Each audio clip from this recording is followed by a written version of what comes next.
This is a joy to be in our Cafecito coffee house to talk to Joshua Canada today.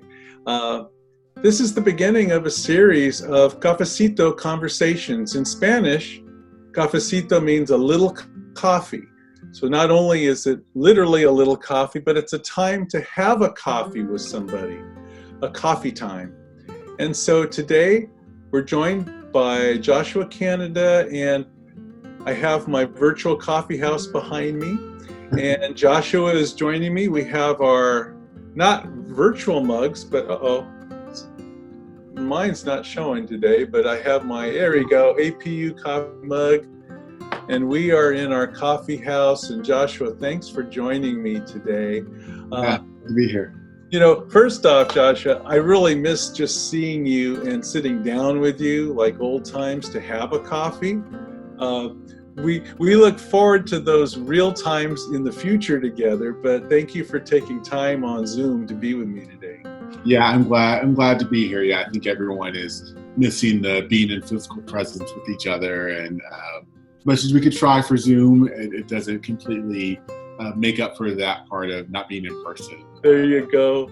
Well, so coffee house time. My little cafecito thought of the day is I wanted to share with you that I've been reading, along with Mika, the book by Ibram X. Kendi. It's called How to Be an Anti-Racist.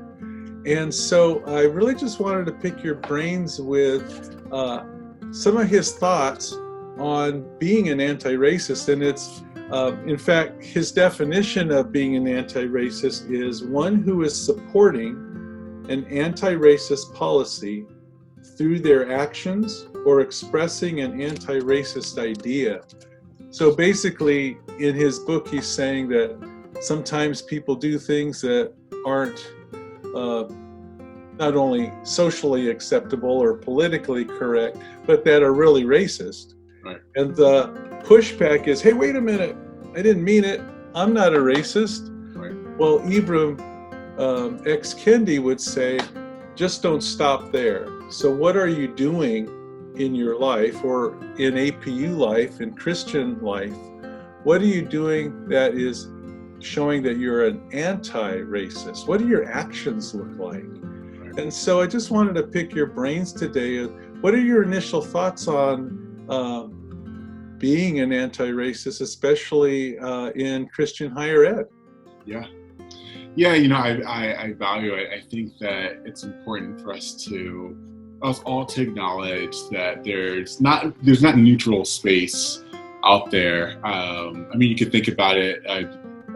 Growing up playing sports as an adult, like I can't just sit on the field or on a soccer pitch and think that nothing is going on around me. There's action happening. You have to identify that action. I think that too often we think, oh, we can just be neutral, and then we're not having any impact. But society, the world is going on around us, and if we're passively just standing there, we're kind of allowing it to happen tacitly. Kendi's definition there and how he talks about it also reminds me of what Beverly Tatum has said a long time ago in her conceptualizations of racism and thinking about this idea of the moving sidewalk, right? So the cycle of the racism is this cycle, the sidewalk in society that is working against us. And it's not, you can't just stand on that sidewalk. You're going to be moving backwards. You're going to be impacted because the culture is imbued with racism. The sidewalk is moving that way. And even more so, you have to be moving in a speed and a trajectory that is more so than to be active, and you have to know, like, what am I doing? How am I going? And how am I going in a way that is counteracting these societal influences?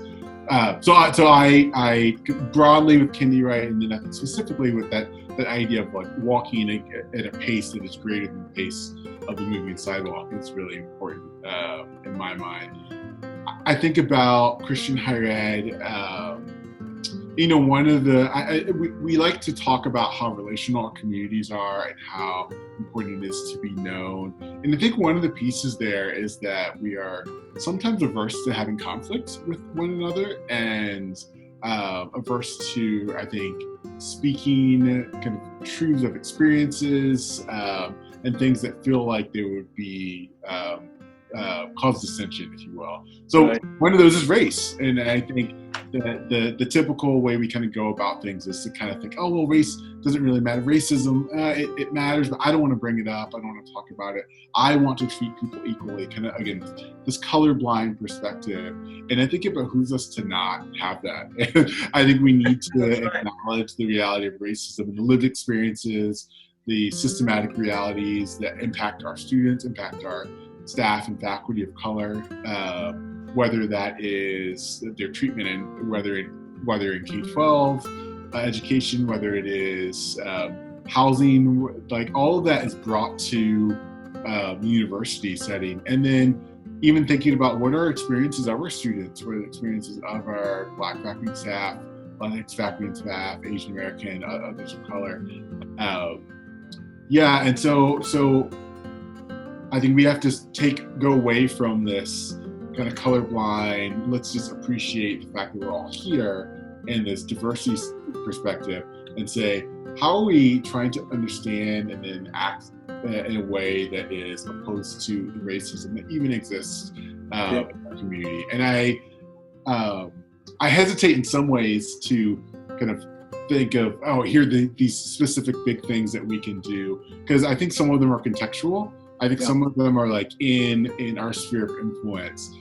There's this idea that you can't always change the world, but you can change the 6 feet around you. So in our departments and our divisions, what are we doing? So for me in class, how am I working with professors to make the classroom a more culturally responsive and representative place where there are gaps maybe in representation of faculty in certain disciplines? What are we doing both now, but also thinking about the future to address that?